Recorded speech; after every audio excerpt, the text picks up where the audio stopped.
कहते हैं ना, जब धरती लगे फटने प्रसाद लगे बटने, हम अमेरिका के सारे बेस पर कब्जा कर लेंगे। ये कौन कह रहा है? ये अमेरिका के दोस्त कह रहे हैं, अमेरिका के सहयोगी कह रहे हैं। अब अचानक से यूरोपीय देशों को क्या हो गया है? क्या अमेरिका एक तरफ और यूरोपीय देश एक तरफ दोनों लड़ने वाले हैं क्या? क्या है मुद्दा?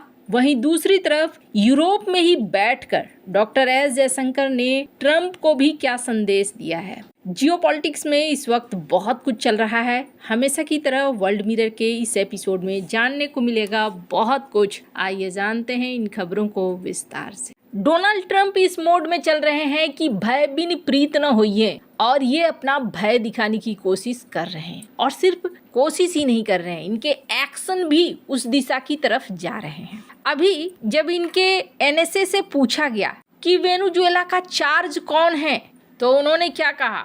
उन्होंने कहा कि वेनेजुएला का चार्ज हमारे पास है, हम उसके इंचार्ज हैं, क्योंकि हमारी मिलिट्री स्ट्रॉन्ग है, हम वहाँ स्टेशंस हैं और हम सारे तेल वगैरह को लेकर जो व्यापार है वो करेंगे। वो हमारी परमिशन से कोई काम करेंगे, बिना हमारी परमिशन के नहीं करेंगे। इस ट्रांजिशन पीरियड में हम हैं असली इंचार्ज। स्क्रीन पर दो लोगों को देख रहे हैं, ये दोनों यही कह रहे हैं कि देखो जी, अभी पुराना तानाशाही रुख देखने को मिल रहा है। अब वेनेजुएला को लेकर डोनाल्ड ट्रंप ने एक ऐलान भी किया है। इस ऐलान में क्या कहा गया है? इस ऐलान में ट्रंप ने ट्वीट किया है और ट्वीट करके कहा है कि मैं बड़ा खुश हूँ ये अनाउंस करते हुए कि वेनेजुएला अब हमें 30 से 50 मिलियन बैरल हाई क्वालिटी के तेल देंगे और मार्केट प्राइस पर देंगे, लेकिन पैसा मेरे द्वारा कंट्रोल किया जाएगा।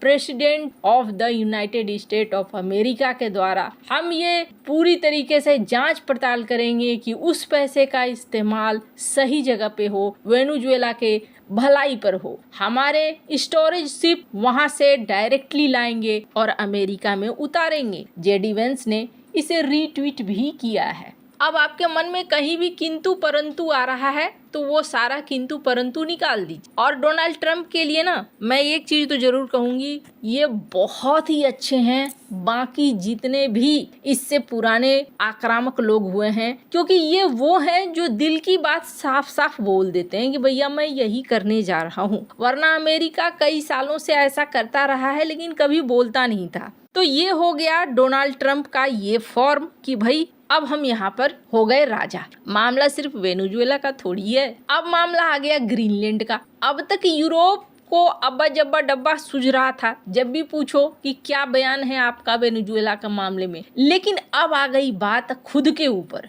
और ग्रीनलैंड को लेकर अमेरिका ने ये साफ कर दिया कि भाई मिलिट्री ऑप्शन भी रेडी है, हम बातचीत करेंगे, हम खरीदना चाहते हैं और मिलिट्री ऑप्शन भी रेडी है। मतलब आज नहीं तो कल ग्रीनलैंड तो जाएगा। अब जैसे ही ये खबर यूरोपीय लीडर्स को पड़ी, वैसे ही धरती लगी फटने और प्रसाद लगे बटने। ग्रीनलैंड को लेकर अब यूरोप और अमेरिका का आमना सामना हो रहा है। द टाइम्स ऑफ इंडिया की इस खबर को देखिए, कहा गया कि हम आदर पूर्वक बात करना चाहते हैं। ये कौन कह रहा है? ग्रीनलैंड की पीएम चैथम हाउस क्या कह रहा है?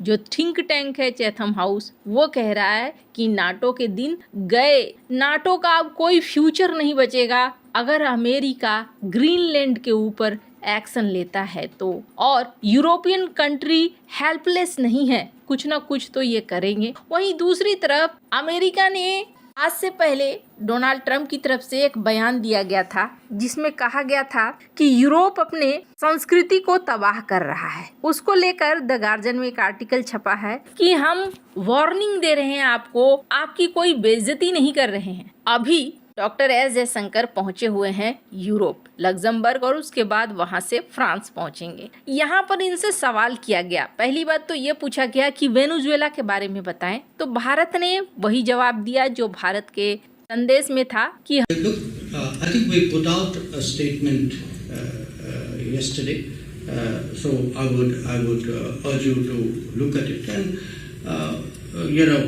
obviously what happened is essentially, if I can sum up the statement, the long and short of the statement was that yes, we are concerned at the developments, but we would really urge all the parties involved to now sit down and sort of come to a position which is in the interest of the well-being and the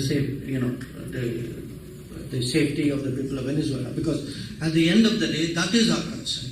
That we would want Venezuela as a country with whom over many years we've had very good relations. So we would like the people to come out sort of well from whatever is the direction of events. हम चाहते हैं, चिंतित हैं और हम चाहते हैं कि सब बैठकर आपस में यहाँ बातचीत से मामले को हल करें। ठीक वैसा ही रिस्पांस जैसा रिस्पांस भारत ने यूक्रेन मामले में दिया था। लेकिन यहाँ पर जयशंकर ने एक बयान दिया, स्क्रीन पर इस वीडियो को सुनिए। In this day and age, countries are more, I don't want to say they become more selfish, but they will do things only if it is of direct benefit to them. They will offer you free advice. If something happens, they'll say, no, please don't do that. It worries us if there is tension. Sometimes you hear people saying, like it happened during Operation Sindhu. Now, if you ask them, saying, oh, really, you're worried? Why don't you look at your own region and ask yourself, what are the levels of violence there? How much risks have you taken? How much worry the rest of us have about what you are doing? But, that's the nature of the world. People, what they say is not what they do. And we have to accept it in that spirit as well. Doctor S Jaishankar ने कहा कि देखिए, अब जो दुनिया के देश हैं वो अपना अपना हित देख रहे हैं और अपने अपने हित के अनुसार काम कर रहे हैं। इन्होंने कहा कि जब ऑपरेशन सिंदूर हुआ तो बहुत सारे लोग अपने आप को दिखा रहे थे कि हम वरीड हैं, हम चिंता में हैं। अगर इतनी ही चिंता आप लोगों की है तो सबसे पहले आप अपने इलाके की चिंता कीजिए ना। आपके इलाके की चिंता क्या आपको चिंता नहीं दिला रही है? खैर, यहाँ पर एक संदेशा है जो संदेशा छिपित तौर पर दिया गया। वहीं दूसरी तरफ डॉक्टर एस जयशंकर ने ये भी कह दिया कि साल 2026 ये एक ऐसा साल होगा जब भारत और यूरोपीय यूनियन के रिश्ते तेजी से बढ़ेंगे और कॉमन सेंस दोनों को एक साथ लाएगा। एक दूसरे के अंदर टाइम और एनर्जी का इन्वेस्टमेंट करेंगे और इंडिया यूरोपीय यूनियन तेजी से आगे बढ़ेगा। जल्द ही इंडिया यूरोपीय यूनियन समिट भी आयोजित होगा। पर इसी बीच यूरोप के एक नेता हैं, स्क्रीन पर आप देखिए, इन्होंने क्या कहा है, इस वीडियो को भी सुन सकते हैं आप। If you take it, we take every single base of the Americans from Aviano to Ramstein, from Romania to all the other military bases will be confiscated and you will lose it. And the whole position of American power since World War II, if you take Greenland, you have to leave. It's very simple, Mrs. Miller.